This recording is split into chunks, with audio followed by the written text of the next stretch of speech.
In today's video, we're going to talk about stop trying so hard to manifest your desire and a Neville Goddard concept about mental diet and how that creates your world. Stay tuned.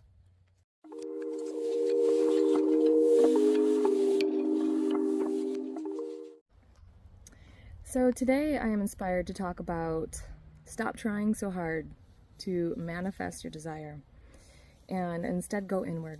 That's the basis of all of my work that I talk about on this channel. All of the work that I help with my clients in hypnotherapy and coaching is to get you back into your own body and embody the state of the wish fulfilled. And what that means is that you are going to rest in your own body, knowing that everything that you desire is on the way, that your manifestation is already done, and that you are totally worthy and deserving and can have everything that your heart desires.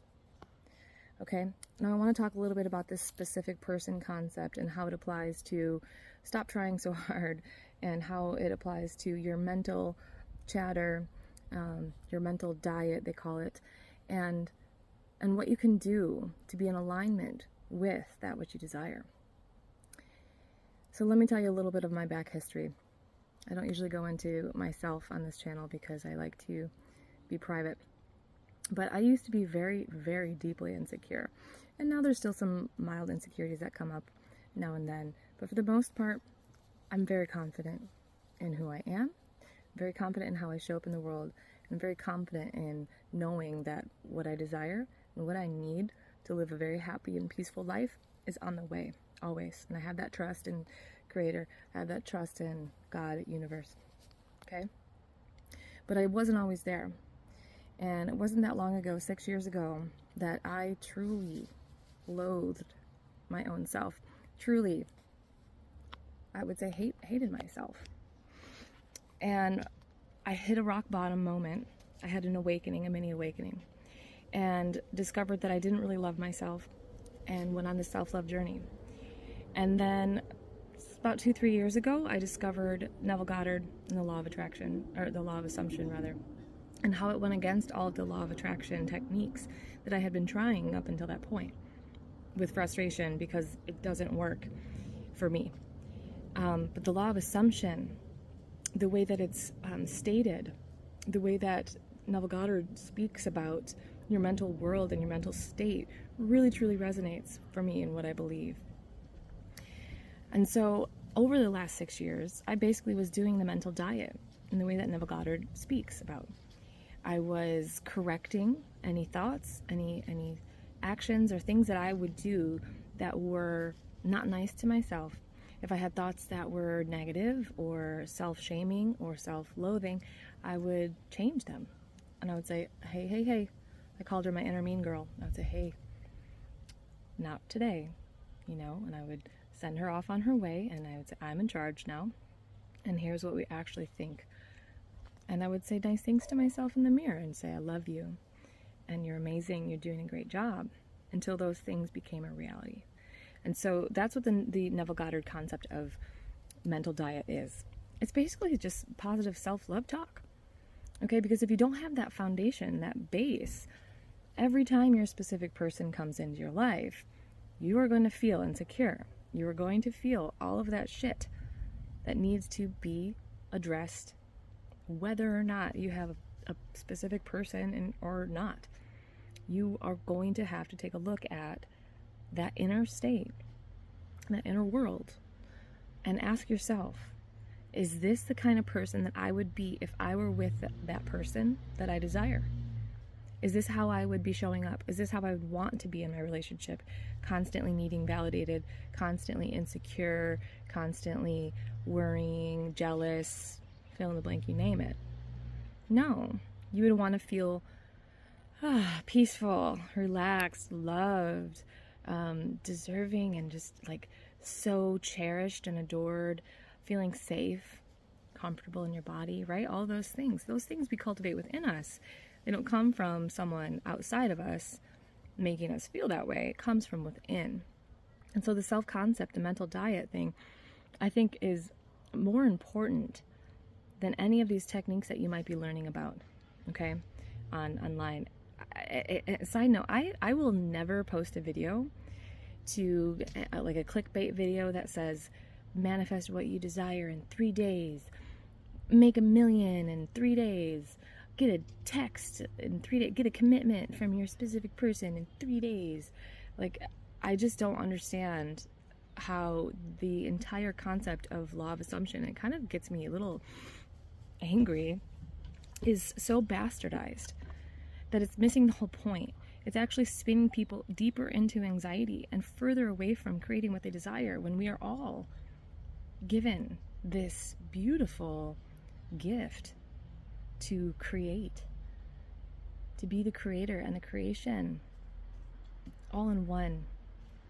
And when you look at these videos that are really bastardizing the whole concept of law of assumption and how we are creating our world through us by stirring up the anxiety, hyper focusing on, again with those horse blinders like I was talking about in the previous video, like putting on blinders to this one thing that we want, rather than understanding that it's not that thing that we want. It's our inner world being the way we would be when we would naturally have the thing we desire. So I have to come back to this. I have to come back home to this. And that is not a technique. That is not some magic trick. It's coming back home to this heart right here and tending to it. Taking care of my own self instead of looking out there. Is what I want here yet? Oh no, darn. And then the whole cycle of emotions comes up, the abandonment, the neglect, whatever it might be. It's actually a trauma. And shame on these people that are doing these clickbait videos, triggering people's traumas and possibly helping them to further embed them, because it's not helping anyone heal. And on this channel, I'm going to help you heal so that what you want naturally comes. Or you know what? You become so on fire that what you thought you wanted, you don't even want. And you know what? Be careful of that too, because I've been there, where I was afraid to grow and get better and be a better person, because then I was afraid that I wouldn't want my specific person anymore, because I would see how shitty he acted. And then I wouldn't want him, And so it's almost like you have to keep yourself at this certain level in order to be able to put up with being treated disrespectfully. Your self-concept is so important, because it's going to keep you from allowing people and your specific person to show up and treat you less than you deserve to be treated. But if you have a self-concept that you think you only deserve these little breadcrumbs, you only deserve to be treated like you don't matter, then it's going to keep on coming. Once you shift into that knowing that you are so deserving, there might even be some self-righteous anger that comes up. Anger that person would treat you less than now what you know you deserve, to be treated with respect and adored and reciprocated with your love. And rightfully so. But anger is wisdom. Like I teach in my Rage Release retreats, which I will be teaching one here locally soon if you're nearby me here in the Northern California, Southern Oregon area, is rage has wisdom. And it is, maybe if initially you're directing it towards someone else, you're pissed at this person, place, organization, whatever. And actually what you're pissed at is yourself. What I find over and over again with myself and other people is that they're actually angry that they let themselves be treated that way for as long as they did. They're actually pissed at themselves for having not protected themselves better, for having put up with that shit for so long. And then when you get to that place, you can learn from yourself what you're going to do from now on. Well, from now on, I'm going to have better boundaries. From now on, I'm not going to allow that shit in my life. From now on, only people who show up this way are allowed my time. Because my time is valuable, my time is precious, and I can never get it back. And once you get to that place of forgiveness for yourself too, don't forget to forgive yourself for the way that you allowed yourself to be treated. It'll make it a lot easier to forgive that person for showing up that way, because you realize that they were just showing up as a physical representation of what was going on within you. You know, they weren't doing anything different than what you already thought about yourself and what you already thought that you could have and what you were worthy of. So you get to this place of forgiveness, and then you're able to move through and see this person with love. And know that, you know what, you're not going to show up in my life unless you show up like this.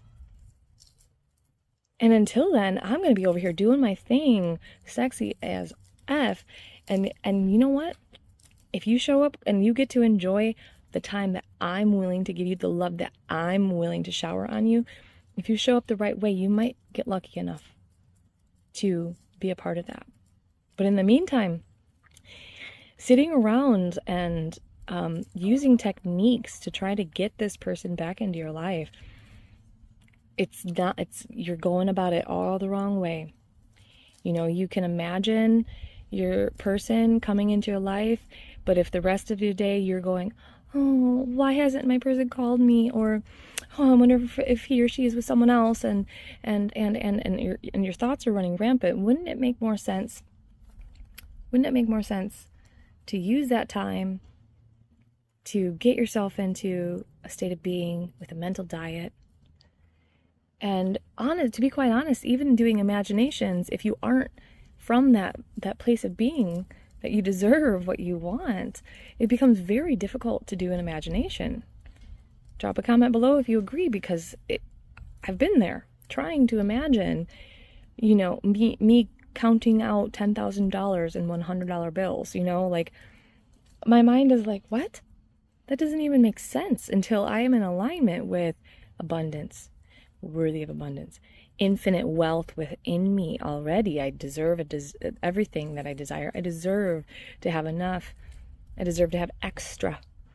Until you get into that state of being and you really truly can feel it in your body. Again, the embodiment of that version of yourself who already has what he or she desires. Then your imagination comes naturally. You just kind of sit back and just pan out that view, and that imagination just comes in naturally. I can almost see it, him coming through the door. I can almost see me open up my account and someone has dropped more money into it. You know? It becomes really effortless. And that's what it's all about here in this channel, is effortless change. Not that it's easy to change, but something that is more free-flowing and natural, and creating from this place of ease, creating from a place of worthiness, wholeness, embodiment. And without that embodiment of the conscious spiritual person, conscious spiritual being in alignment with reality, which is our physical existence here, and all connecting right here in the heart. Without that embodiment and the trusting and the knowing of the heart, all you're doing is spinning up here in your mind, spinning up in here in your mind like a cloud, a tornado storm, trying to force something to happen. But you're not down here in this reality. You're not down here in your body where it's all happening now. So be really cautious with those imaginal acts. Be really cautious with what he's talking about. You can't just pick and choose what Neville Goddard is teaching. You can't just pick and choose, like, I'm just going to do this. I'm going to say affirmations 20 times a day over and over and over again, when I haven't taken the moment to feel in my body if that even feels true for me. If it doesn't feel true for me, there's your work. There's where you get to go in and ask yourself where this doesn't feel true. In my chest, I feel tight when I say I am deserving of my specific person's love and adoration. If that doesn't feel true and there's a little voice that says, yeah, but, there's the work. Write it down. I don't believe that I deserve to have his love because he hasn't shown me that to be true. Okay, there's your work. What's the opposite of that? Where does that come from? It becomes a self-inquiry work. And maybe it comes from a place because it was already there before you met him, that you didn't really feel fully worthy of being loved, that you felt kind of insignificant, or maybe you feel like because this certain part of your life isn't going well, you don't have financial abundance yet, that you don't really deserve to be loved because you're not perfect yet. There's my puppy. She's ready to play. Are you ready to play? Let this be fun. Okay, drop a comment below for more ideas on topics that you'd like me to go over. I'm here for hire. I do hypnosis and coaching. I help you get into the state of being where you already have what you desire. And then everything flows naturally from that. And I see it over and over and over again with my clients. I have a hypnotherapy package on sale right now. It's 3 for $5.50. Contact me about that in the email below, or look at my website to get more information about my services. And remember, this is supposed to be fun. You can never get time back. This is your one life that you get to live. How are you going to live it? Okay, have fun with your mental diet today, and remember, let it be a little easier this time. Okay.